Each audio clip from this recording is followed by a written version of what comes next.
Assalamualaikum warahmatullahi wabarakatuh. Perkenalkan nama saya Fikri Hobby Berkesit dengan NIM 220810101222. Di sini saya akan menganalisis laporan keuangan Telkom dan Link. Saya dari UNED, yaitu Universitas Jember, dan dari Fakultas Ekonomi dan Bisnis, mata kuliah Analisis Keuangan, dengan dosen pengampu Dewi Ayu Puspita, SE, MSA, dan AK. Di sini dari Portal Diamond, dari New Entrance, dari PT Link, sebagai untuk menghadapi pemain baru, PT Link sudah membuat barikade seperti adanya keuntungan yang skala ekonominya lebih besar karena mereka sudah pemain lama, terus investasi awal yang tinggi. Jadi untuk menutupi dari pemain baru, investasi mereka yang sudah tinggi di dalam pelayanan maupun dari pemasaran. Dan juga untuk akses distribusinya mereka sangatlah sudah di mana-mana. Dan untuk supplier mereka teknologi dan pemasok-pemasoknya sudah memiliki banyaknya pilihan pemasok dan teknologi yang digunakan yang tinggi untuk mendasari kualitas dari produk mereka, yaitu pelayanan internet. Dan untuk customer sendiri sudah ada seperti untuk menjaga customer loyalitas, yaitu seperti dengan menjaga pelayanan mereka, terus untuk yang pelanggaran korporat besar yang memiliki banyaknya perusahaan atau di dalam suatu perusahaan yang bisa menjadi ladang untuk mencari keuntungan, mereka menawarkan seperti adanya diskon untuk pembelian seperti 3 GB atau seperti itu. Untuk alternatif dan biaya beralih yang menarik untuk dari segi kompetitor dari industri lain. Dan untuk substitutes mereka ada seperti penggantinya seperti ada platform streaming dan juga penyedia layanan internet. Dan untuk industri kompetitor sendiri ada Google Fiber, Netflix, dan Amazon Prime. Dan untuk dari startup lokal juga seperti startup teknologi dan lokal dan internasional. Dan untuk Porto Diamond Telkom sendiri hampir sama seperti PT Link. Untuk Telkom memiliki keunggulan dalam akses pasar dan regulasi yang ketat membuatnya masuk pesaing baru sulit. Tingginya investasi awal dalam infrastruktur telekomunikasi juga menjadi penghalang masuk signifikan. Terus yang kedua ada supplier. Telkom memiliki kekuatan tawar-menawar tinggi terhadap pemasok karena skala operasinya yang besar dan posisi dominan di pasar. Namun untuk komponen teknologi khusus, Telkom mungkin menghadapi ketergantungan beberapa pemasok. Untuk customer sendiri dengan basis pelayanan yang besar, Telkom memiliki keunggulan dalam negosiasi dan keterkaitan pelanggan. Namun peningkatan kesadaran konsumen terhadap alternatif seperti layanan seluler dan streaming dapat meningkatkan kekuatan menawar pelanggan. Dan untuk satu itu sendiri ya sama seperti ada seperti layanan internet ya bisa dari HP dan bisa dari WiFi. Dan untuk Telkom juga bisa ada layanan streaming juga seperti ada Netflix dan seperti Disney Plus. Juga Telkom juga berkompetisi dalam harga, layanan, dan kualitas. Untuk industri kompetitornya, karena Telkom ada juga di layanan HP juga, maka dari itu pesaingnya seperti XL, Axiata, Indosat, dan Origo. Dan untuk yang di kabelnya sendiri ada seperti PT Link dan juga seperti First Media dan juga yang sekarang yang lagi baru-barunya masuk seperti punyanya Elon Musk yaitu Starlink.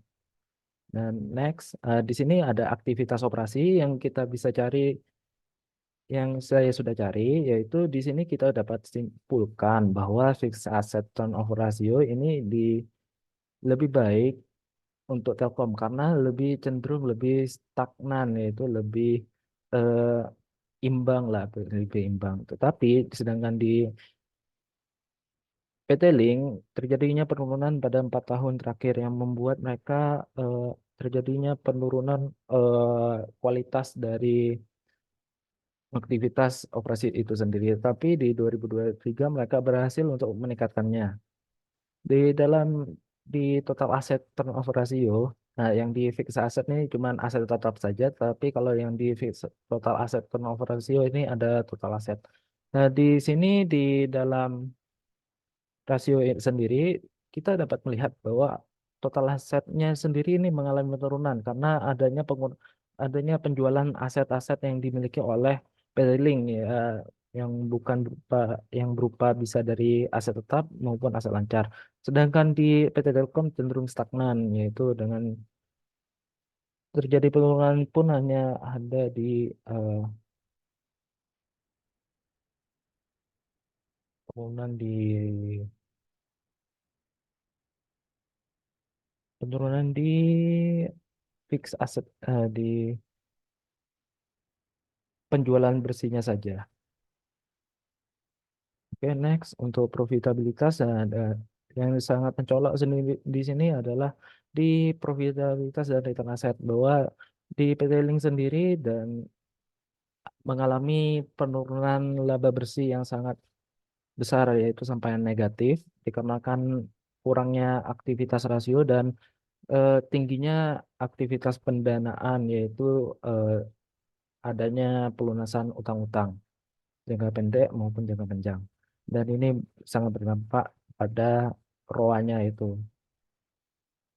Dan di sini untuk NPM sendiri sama, Net PT Link hampir sama ya untuk ininya. Dan untuk ROA sendiri dari PT Telkom sangat baik juga, tetapi cenderung stagnan juga sama. Untuk NPM-nya juga sama. Untuk CKHL-nya juga memang lebih baik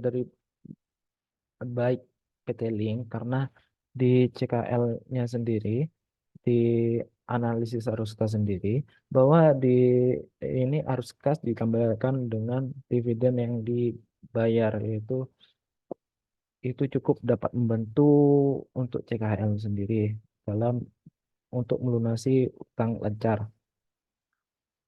Tetapi untuk PT Telkom sendiri, untuk arus kas dari operasi sendiri dari PT Telkom Indonesia cenderung arus kas cenderung lebih banyak untuk hutang lancarnya. Jadi untuk menutupi dari hutang lancar tersebut lebih sedikit, dan untuk rasio cakupan arus kas sendiri lebih baik eh, Telkom dibandingkan oleh Telkom karena di pembaginya itu beban bunga ditambah dengan hutang jatuh tempo itu hutang lancar. Tapi di dalam ini PT Link ini mempunyai banyak beban bunga yang bisa menghambat untuk pelunasan utang lancar. Dari itu lebih baik dari apa itu baik untuk PT Telkom.